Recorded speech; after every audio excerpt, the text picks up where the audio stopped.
And you may go. Question time.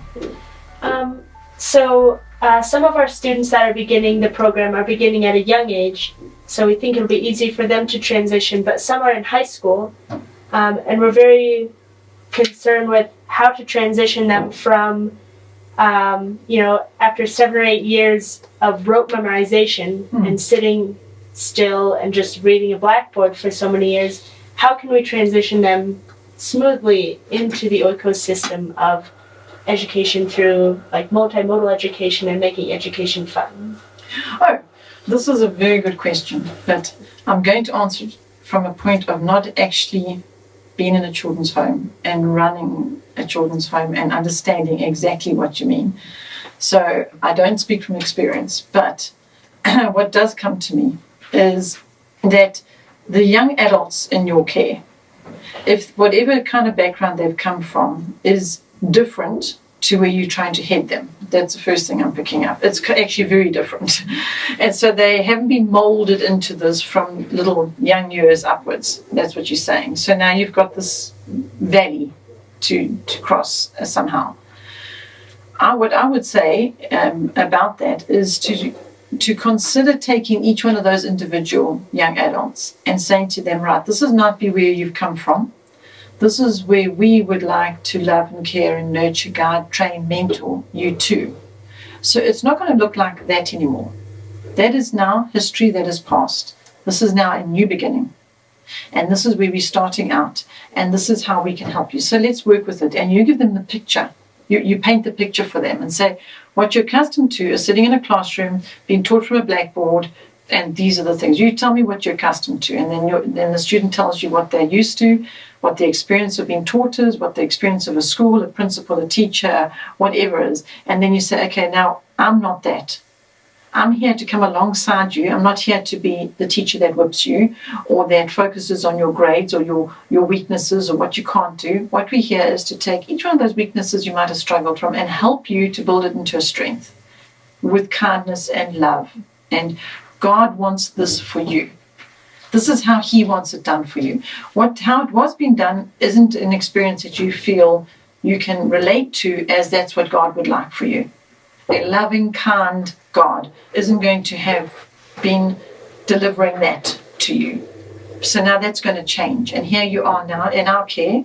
We love you and we want to help you get to this place.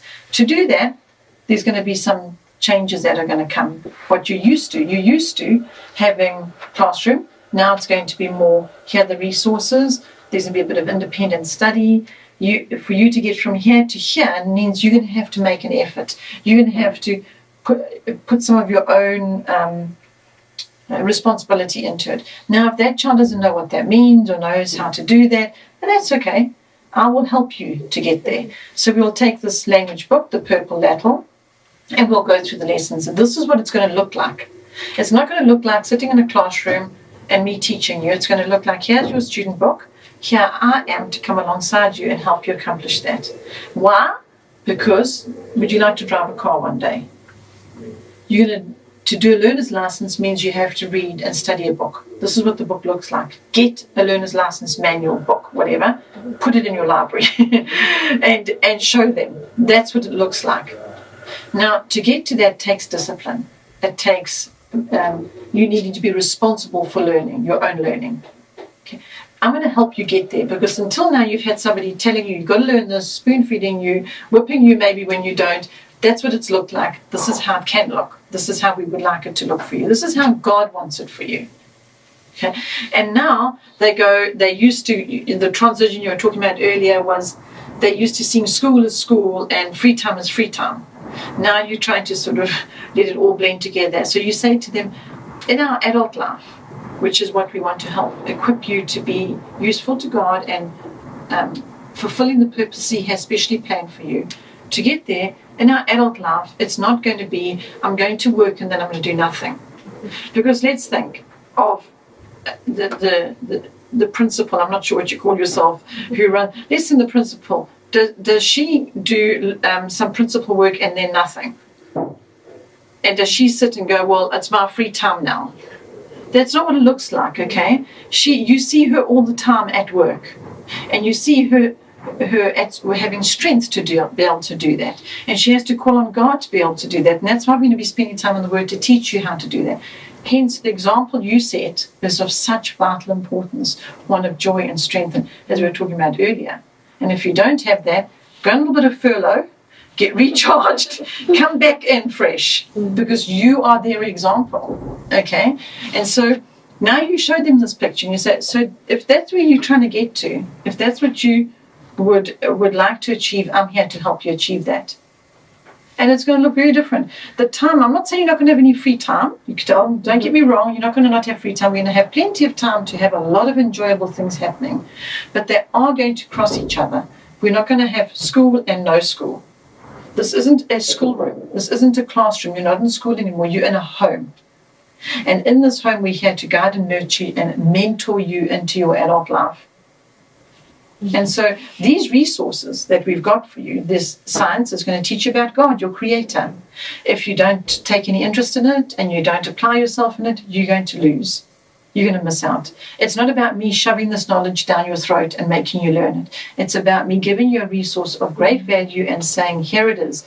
You've got this half hour to apply yourself and get something from that. It's a blessing. If you miss out on the blessing, you're going to lose. So I'm here to help you receive your blessing. I'm here to help you get your blessing. Like I was telling you about our son. He saw writing 5 words in 1 sentence. It was sufficient. He didn't understand the blessing of being able to write more. Now that he writes more, who is our communicator in this ministry?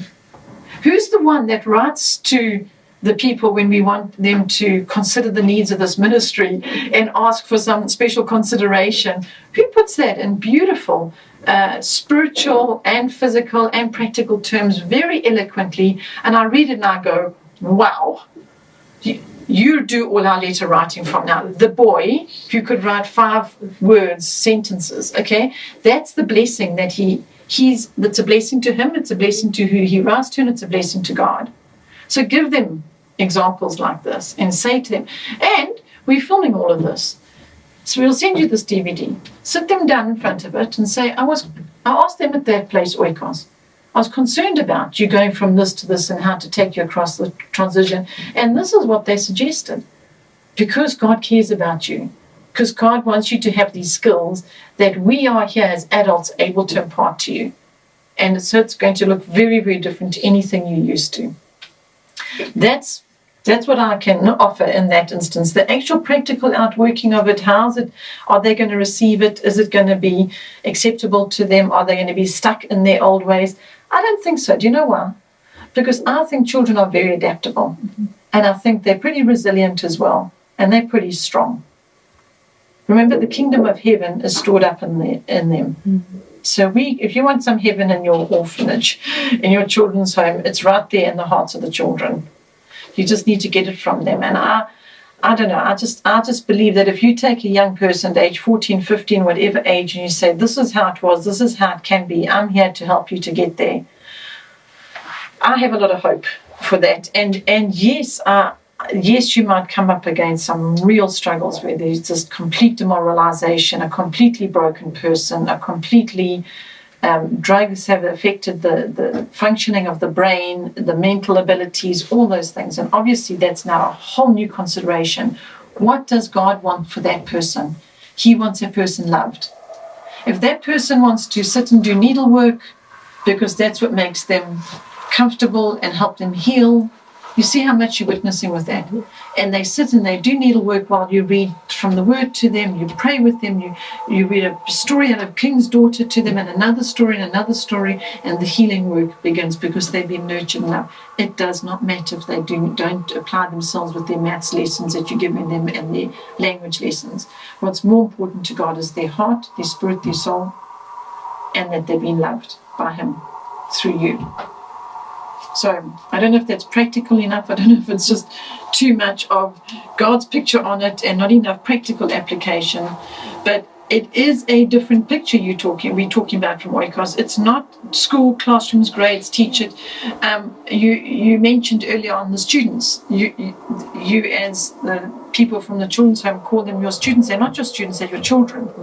They're God's children. They're not students. Okay, sorry to get hung up on semantics now, but I'm just getting the mind to think differently. These are our children. These are God's children that is entrusted to our care. They're not people that you need to teach lessons to when it comes to academics.